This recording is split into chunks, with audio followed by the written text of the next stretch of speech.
And if one guy happens to be a little bit off, then the play doesn't work. And I think it's always it always takes a little bit of time to get all 11 guys operating on full cylinder, especially when you're rotating a bunch of guys in during training camp and you have a bunch of guys taking reps. It's just it just makes it even a little bit harder. But I mean, he pushed the boundaries like he did in absolutely everything. No surprise that he did it in that way as well.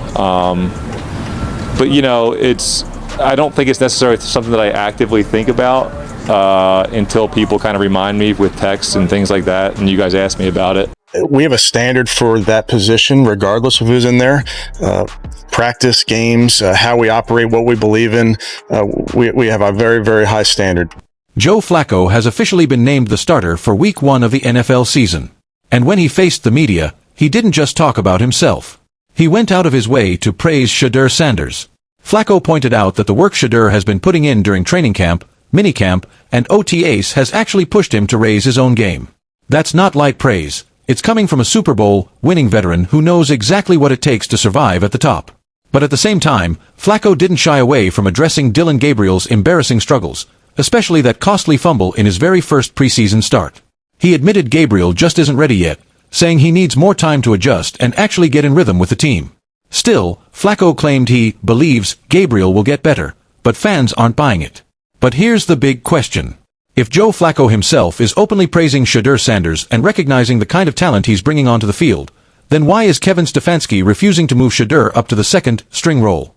Before we dig deeper into this controversy, don't forget to smash that subscribe button and drop a like, because every single click helps us keep exposing what's really going on inside the NFL. Even with Flacco locked in as the Week 1 starter, the debate around Shedeur Sanders is only getting hotter, and the pressure on Cleveland's coaching staff is becoming impossible to ignore.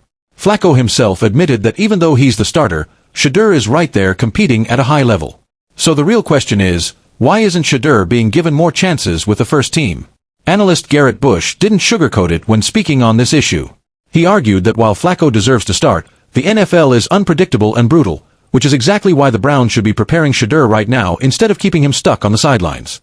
According to Bush, the coaching staff is flat, out holding back a quarterback who could easily be the centerpiece of the team's future, and fans see it as nothing short of sabotage. The Cleveland Browns are one play away from talking about one of these two kids starting. And the scary thing is, instead of preparing them and getting them ready to play and getting them ready to be a guy that's going to back up a 41-year-old quarterback. Garrett Bush didn't hold back one bit. He flat out said that Kevin Stefanski isn't interested in doing what's best for the Browns. Instead of developing his young quarterback, Stefanski has shoved Shedeur Sanders to the sidelines with a support staff while giving the most important reps to a 41-year-old Joe Flacco, just one hit away from throwing the entire season into chaos. Bush argued this isn't some one-time mistake, but a repeating pattern. Over and over, the same bad choices keep happening.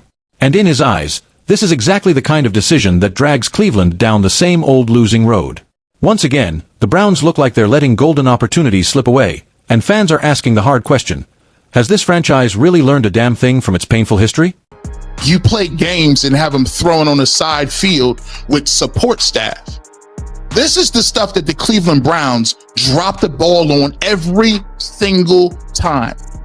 They worry about the wrong stuff. And Garrett's point hits hard because this isn't anything new. It's a clear and ugly pattern. If you watched Kevin Stefanski's latest press conference, you couldn't ignore how uncomfortable he looked the moment Shedeur Sanders' name came up. The hesitation was obvious.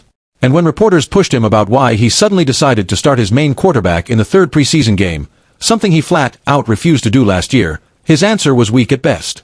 All he said was, "We do what the players need," which sounded more like a deflection than an actual explanation.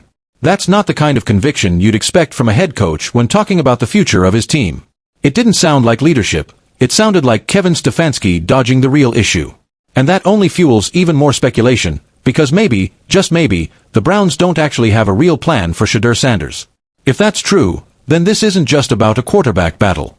It's about a much deeper problem in leadership all the way at the top, and fans are starting to wonder if this organization is doomed to keep repeating the same failures. Practice in week one. And then this year, just feel like that's what this team needs to get ready. Try to every single year make decisions based on what the guys need. So that's what we'll do. And here's the real problem. Shedeur Sanders hasn't been given a single real shot. No game snaps, no time with the first-team offense. So how does that match up with Kevin Stefanski's claim of doing what the players need? If the Browns are truly serious about developing young talent, then leaving Sanders rotting on the sidelines makes absolutely zero sense. Fans are angry, and they should be. The one quarterback they're most excited about, the one who actually represents the future, hasn't even been allowed to touch the field and prove what he can do. Instead of inspiring confidence, Kevin Stefanski's words now come off like nothing but excuses. And instead of giving clarity, his answers are only creating more doubt, more frustration, and more questions about what the Browns' quarterback future really looks like. On the flip side, when Joe Flacco was asked about Shedeur Sanders possibly being frustrated with the system, he gave a very different response, one that sounded far more honest than anything coming from the head coach. Flacco made it clear that in the NFL, nothing is handed to you.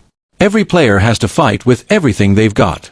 He admitted that for a young star like Shedeur, it's natural to feel restless or even bored at times, but insisted it's on him to push through it.